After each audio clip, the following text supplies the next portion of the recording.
Okay, class, we are going to be reading the tally in our book, The Job Hunt. The tally is found on page 100.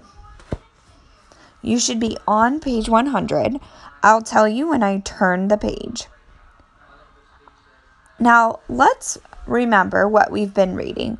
Kim and Kurt are brother and sister. Kim is in college, and Kurt, he is around your age.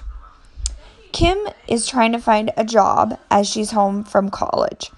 She's on quite the job hunt.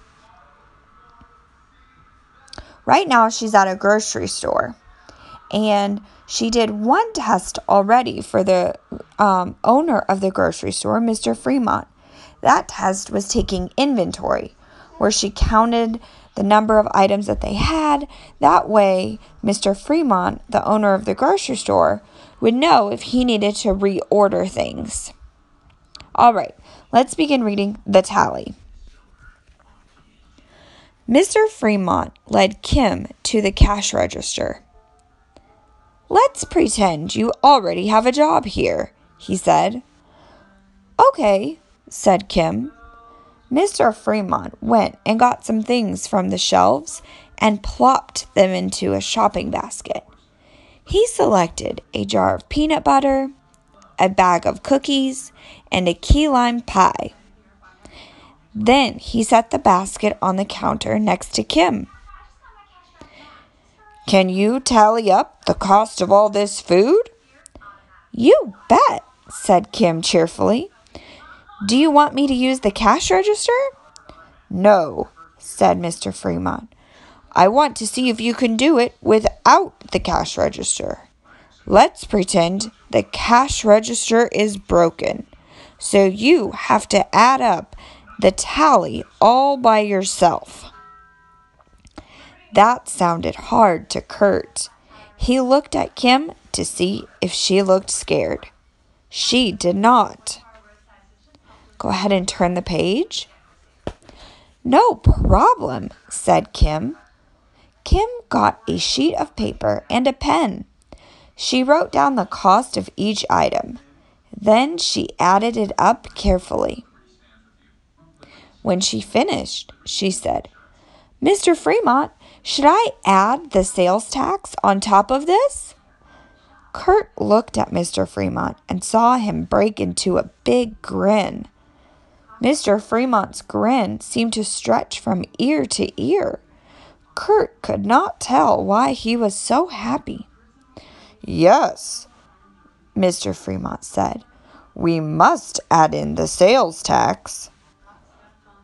"What is sales tax?" Kurt asked.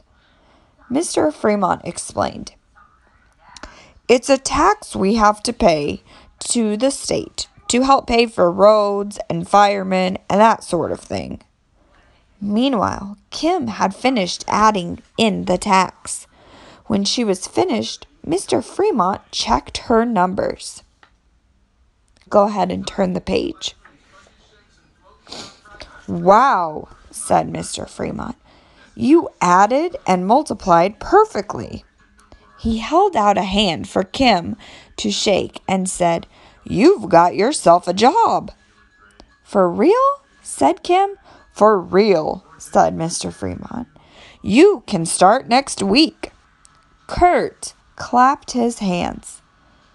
"I'm so excited," Kim said. "Well, you should be proud of yourself," said Mr. Fremont. "It's never easy to find a job." "You got that right," Kurt said, sighing loudly. "It took us all day."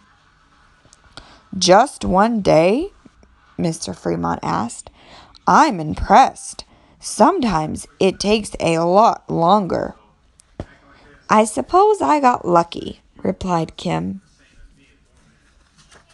Turn the page. We're now on page 106. "Luck is finding a dime on the ground," Mr. Fremont said. "Getting a job is not luck. You had to visit a lot of places and talk to a lot of people, and you had to pass the tests I gave you." Mr. Fremont showed Kim the rest of the store and the warehouse. Then he had her fill out some papers. Mr. Fremont handed Kim $20 for the time she had spent taking inventory and tallying up the costs. Then the two of them shook hands. "Be here at 9 o'clock sharp. Don't be late." "You can count on me, Mr. Fremont. I will be here, on time, every day." Kim and Kurt went outside. Kurt said, "Way to go, big sis." They slapped hands and did a dance on the sidewalk. Kim got out her cell phone and called her mom, who was at work. "Mom," she said, "I got a job."